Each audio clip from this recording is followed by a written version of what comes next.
દાહોદ જિલ્લાના લીમખેડા તાલુકામાં વિશ્વ આદિવાસી દિવસની ઉજવણી કરવામાં આવી। આજરોજ 9 ઓગસ્ટ વિશ્વ આદિવાસી દિવસ નિમિત્તે દાહોદ જિલ્લાના લીમખેડા તાલુકા મથકે દર વર્ષની જેમ આ વર્ષે પણ વિશ્વ આદિવાસી દિવસની ઉજવણી કરવામાં આવી હતી, જેમાં લીમખેડા સહિત આજુબાજુના ગામોના આદિવાસી સમાજના ભાઈઓ તથા બહેનો મોટી સંખ્યામાં જોડાયા હતા।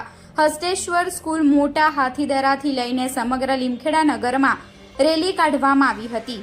सांस्कृतिक अलग अलग प्रकारनी झांकीओ साथे तथा आदिवासी समाजनी अनोखी ओळख एवा नृत्य साथे समग्र લીમખેડા नगरमां रेली स्वरूपे झांकी નીકળી હતી।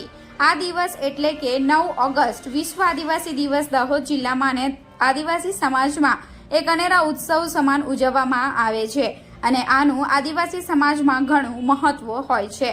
रिपोर्टर हसमुख प्रजापति, गुजरात क्राइम न्यूज, લીમખેડા।